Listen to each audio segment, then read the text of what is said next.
Okay, ये हमारे पास different cyclic structures के लिए डिफरेंट रिंग्स हैं हमारे पास। ये ऑक्सीटेनोस है, यानी कि 4 मेंबर रिंग है। अच्छा, इसके अंदर ये आपके पास इस तरह से भी हो सकते हैं, इस तरह से भी हो सकते हैं, और इस तरह से भी हो सकते हैं, किसी भी तरीके से हो सकता है। ठीक है, तो डिपेंड करता है आप उसको नंबरिंग किस तरह से दे रहे हैं या किस तरह से उसको बना रहे हैं। लेकिन ख़याल रहे जिस मेथड को हम फॉलो कर रहे हैं उसके लिए ज़रूरी है कि आपके पास जो बिगर ग्रुप है, लाइक ये ऑक्सीजन है, ये लेफ़्ट साइड पर होना चाहिए, राइट साइड पर नहीं होना चाहिए। ये इस तरह से नहीं होना चाहिए स्ट्रक्चर, लाइक ये यूँ है ना, ये यूँ नहीं होना चाहिए। मतलब कि ये चीज़ यूँ हो और ये वाली जो रिंग हो ये यहाँ हो, ये चीज़ फिर यहाँ पे फॉलो नहीं होगी जिस स्ट्रेटजी को हम फॉलो कर रहे हैं। और स्ट्रेटजी ये है कि आपके पास जब रिंग होती है तो रिंग के अंदर ये वाली चीज़ भी होती है और ये वाली चीज़ भी होती है। ठीक है, इस तरह से पूरा बनता है ना ये ज़िगज़ैग टाइप। अब इसके अंदर ये जो अपर वाली पीक होती है ना, इसको जब हम बोर्ड लाइन से शो करते हैं, इसे हम और इसके साथ OH लगाते हैं तो इसे हम S कहते हैं, और इस वाली को हम कहते हैं R। नीचे वाली साइड पे पीक पे जब हम OH लगाते हैं और बोल्ड लाइन से शो करते हैं, इसे हम कहते हैं R। ठीक है, अगर यहाँ पर लेट्स सपोज ये कार्बन नंबर 1 है, कार्बन नंबर 2 है, अगर कार्बन नंबर 2 पे R कन्फिग्रेशन नहीं बल्कि S होगी तो आप इसको यूँ शो कर दीजिएगा। ये S के लिए को रिप्रेजेंट, भाई ज़ाहिर है आपने निशानी रखी होगी कि ये चीज़ R है तो उसी के अपोजिट S हो जाएगी। और जब आपने निशानी रखी होगी कि ऊपर वाली चीज़ जो है वो आपके पास S है तो उसी के अपोजिट R हो जाएगी। ठीक है, इस तरह से ये हमारे पास था, हमने नंबरिंग दे दी। इसको और इसको तो रिप्रेजेंट करना बहुत आसान है जैसे हमने यहाँ पे सीखा था, लेकिन कार्बन नंबर 1 का भी मसला नहीं है। यहाँ पे जस्ट हमें ये चीज़ शो करनी होती है कि ये OH है। जब हम कन्फिग्रेशन असाइन करते हैं और स्टीरियो केमिस्ट्री की बात करते हैं तो मसला कहाँ आता है, कार्बन नंबर 2 पे और कार्बन नंबर 3 में, ऑक्सीटेनोस के केस में।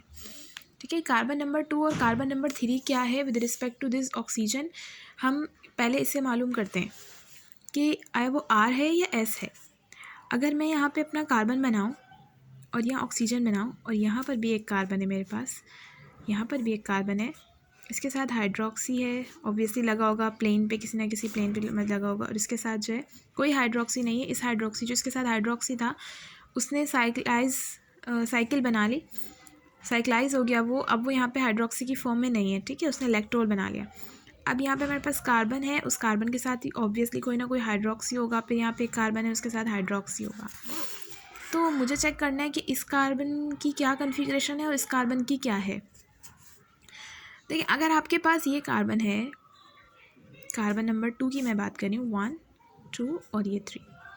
ठीक है, अगर मैं कार्बन नंबर 1 2 और 3 की बात कर रही हूँ तो कार्बन नंबर 2 में आप इसे क्या कहेंगे, इसे देखने के लिए देखें ये कार्बन सबसे पहले किससे जुड़ा हुआ है, ऑक्सीजन से। ऑक्सीजन सबसे हाईयर एलिमेंट है तो मैंने 1 कह दिया।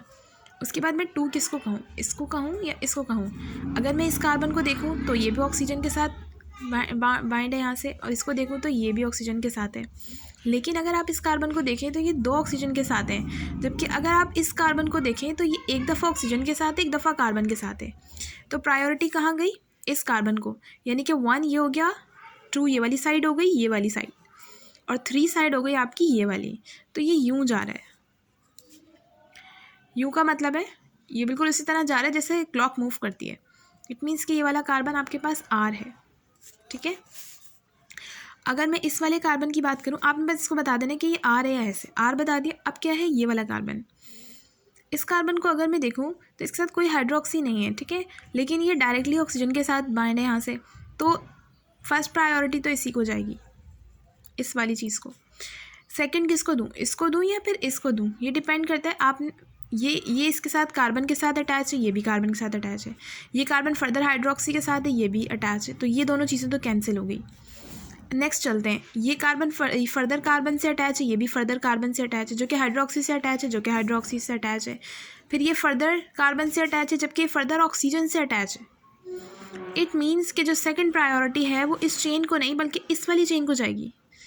ठीक है, ये चीज़ हो गई 2, और जो ये वाली चेन वाली चीज़ है ना, ये हो गई 3। तो ये यूँ जा रहा है, यूँ जा रहा है, तो इसका मतलब है कि ये S कन्फिग्रेशन है। ठीक है,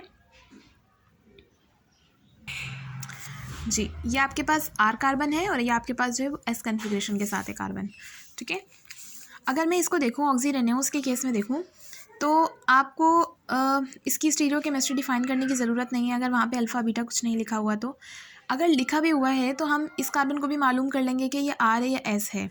और हमेशा बीटा के D शुगर के लिए बीटा हमेशा R पोजीशन पे होता है और अल्फ़ा हमेशा जो है वो S पे होता है, ठीक है। तो जो भी वट एवर सो ऑन कोई भी कार्बन होगा, R होगा, S होगा, तो आप देख लेंगे कि अगर आपको अल्फ़ा शुगर बनानी है तो आप S के हिसाब से कन्फिग्रेशन लिखें, अगर आपको बीटा शुगर बनानी है आप R के लिहाज से कन्फिग्रेशन लिखें, ठीक है। ऑक्सीरेनोस क्या है आपके पास 3 मेंबर रिंग होता है इसके अंदर। इसकी थर्ड, फोर्थ और फिफ्थ की तो हम इजीली बता देते हैं, 1 की हमें बताने की ज़रूरत नहीं होती। मसला कहाँ पर आता है, सेकंड वाले पर, ठीक है। सेकंड वाले में क्या प्रॉब्लम आएगी, देखिए सेकंड वाले में हाइड्रोक्सी तो होता नहीं है, हाइड्रोजन होता है, ठीक है। जैसे यहाँ पे कार्बन नंबर 3 के ऊपर बात हो रही थी, इसको मज़ीद भी दोबारा बताएंगे, लेकिन यहाँ पे एक चीज़ देखने की है कि आपको ये पता होना चाहिए कि आपका कार्बन नंबर 3 जो है वो क्या है, R है या S है। वो तो खैर आपने फिशर प्रोजेक्शन से पता लगा लिया। अब आपने क्या करना है कि अगर हाइड्रोजन आपने हाइड्रोजन को अबव कंसीडर करके अपना कार्बन निकालिए कि कार्बन R था या S था। अगर आपकी कन्फिग्रेशन भी R है और आपका क्या नाम है, ये कार्बन भी R बनता है, तो फिर आप हाइड्रोजन को बिलो द प्लेन लगा दें।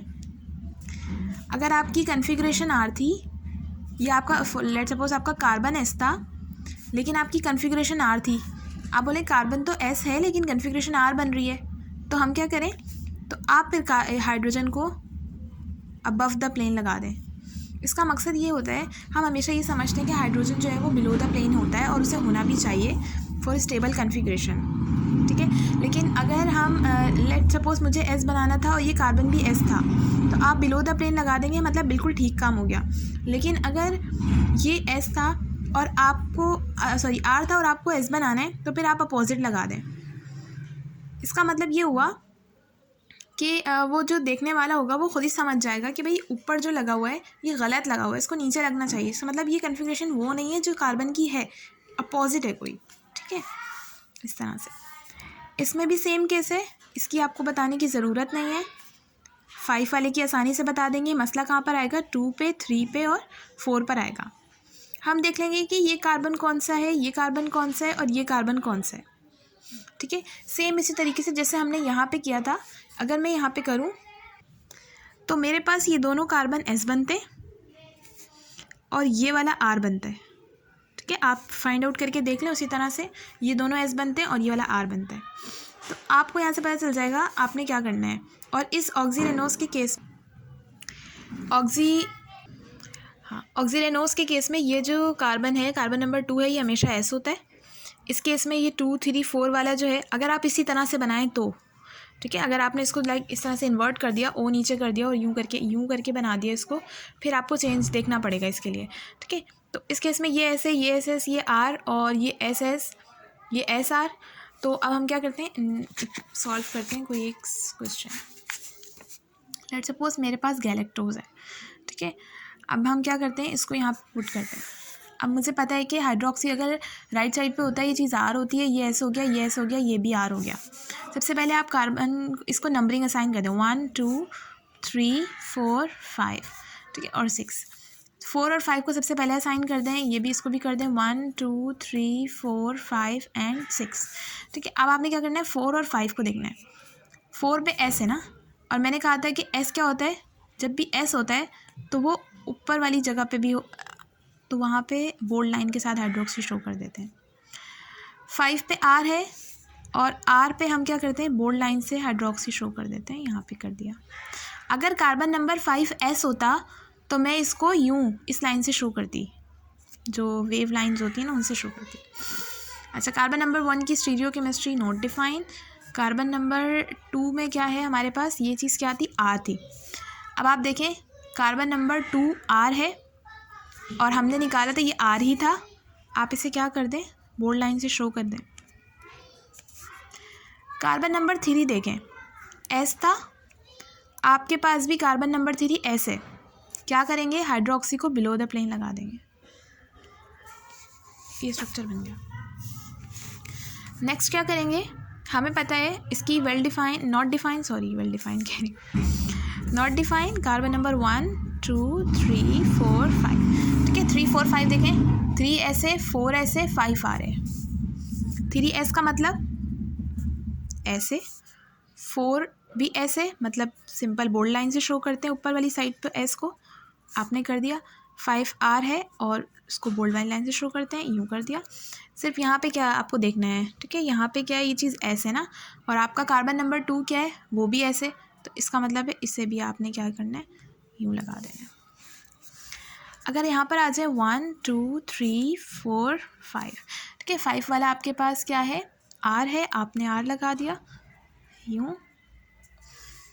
इनकी हम लोगों को स्टीरियोकेमिस्ट्री मालूम है, एस एस और आर। आपने देखना है कि सेकंड पे एस है आपके पास, जी बिल्कुल एस है, नो सेकंड पे आर है, तो आर है तो आपने यूँ लगा दिया। ये कार्बन ऐसे और आपके पास कन्फिग्रेशन आर है, तो फिर आप बिलो द प्लेन लगाएंगे। कार्बन नंबर 3 पे देखूँ एस है और इसकी स्टीरियोकेमिस्ट्री भी एस है, अब आप इसको बोल्ड लाइन से शो कर देंगे। और कार्बन नंबर 4 पे देखें, ये कार्बन आर है और जबकि आपके पास एस है, ठीक है, तो आपने क्या करना है, इसको यूँ करके शो कर देना, ठीक है। सॉरी मैंने यहाँ मिस्टेक की, ये कन्फिग्रेशन ये कार्बन आर था लेकिन कन्फिग्रेशन ऐसे है, ठीक है, तो आप हाइड्रोजन को अबव द प्लेन लगाएंगे, बिलो द प्लेन उस वक्त लगाते हैं जब सेम आ जाता है, ठीक है, तो ये गलती थी। Thank you.